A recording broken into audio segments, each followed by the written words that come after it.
Alright, hi guys, a very good day to all of you. So, in today's video, as well as in the next few videos, we will be exploring more trigonometric rules or triangles to help you solve problems, geometric problems involving mainly triangles. So, our aim, alright, is simply to learn about these rules and apply these trigonometric rules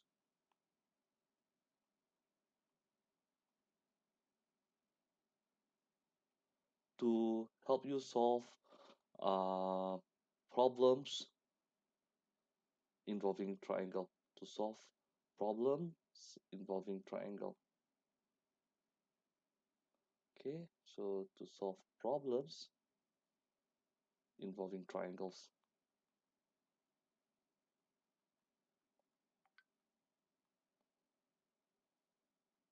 Okay, so just a quick recap. Okay, in the past 2 years in Sec 1 and Sec 2, we have actually touched on some of these rules. Okay, the first one that you guys have learned is the Pythagoras theorem. Okay, c square equals to a square minus b square. Sorry, c square equals to a square plus b square. Okay, and the second one is your trigonometric ratios,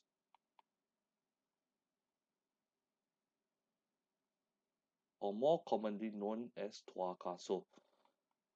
And we have used these two theorems or these two rules to solve problems involving triangles, to find either unknown lengths or unknown angles, or in some cases even to prove that the triangle is right angle.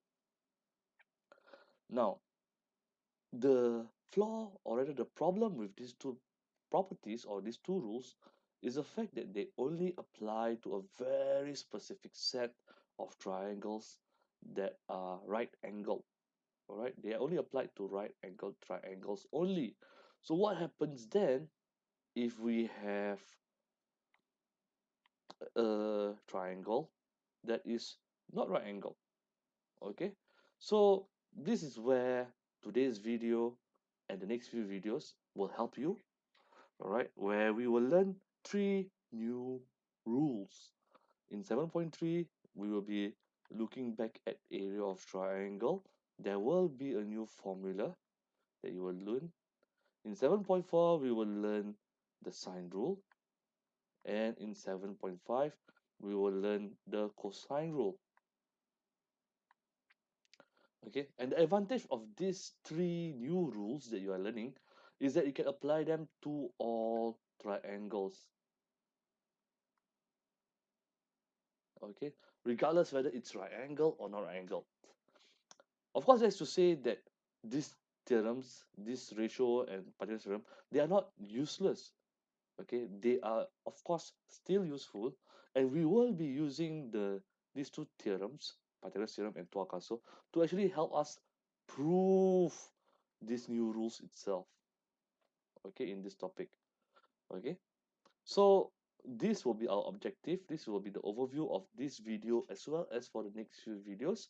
So in each set of chapter, in each subsection, okay, we'll be mainly looking at three things. We'll be looking at the introduction of the rule itself, and then we will look at the proof of the rule, and then we will look at some examples to help us solve questions using these rules itself.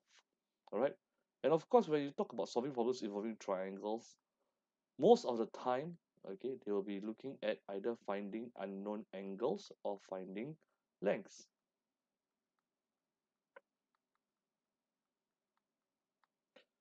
Now, before we move on to 7.3 area of triangle, there is one last thing that we need to introduce, which is the naming convention.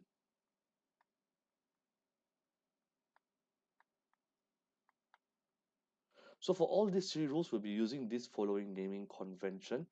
Okay, so suppose I have a triangle. Okay, I will label the length as A, B, and C. Okay, and this length A, B, and C will correspond to the angles opposite. So this will be angle A, this will be angle B, and this is angle C. All right, so they will always be in pairs. The length will always correspond to the angle that is opposite of it. All right, so this is the naming convention that we will be using.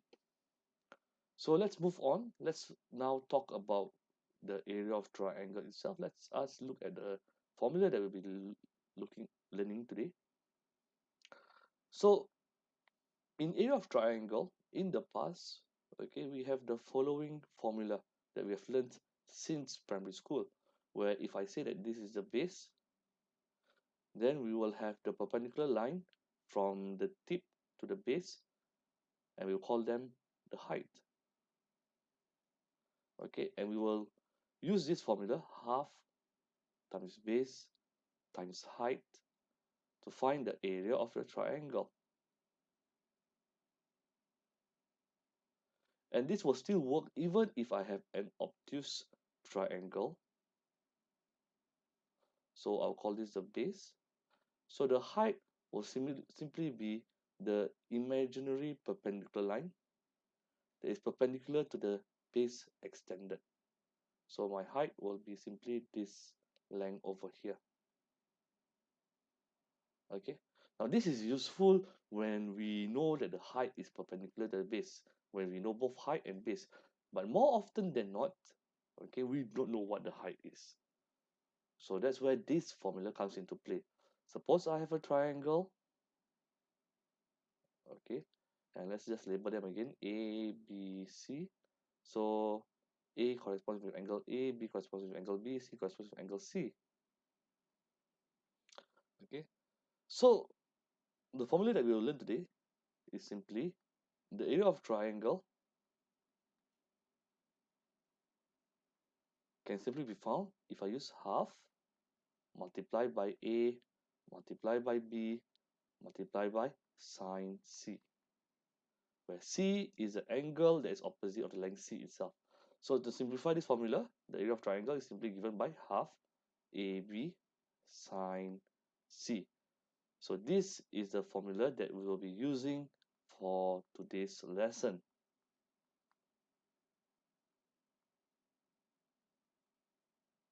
Okay, so it is noteworthy to look at angle C and the fact that it's actually in between the length A and the length B. So this angle C is what we call the included angle. Alright, so to find the area of triangle, we can actually use half AB sine C, provided the angle is the included angle between the two lengths that you are using. Okay.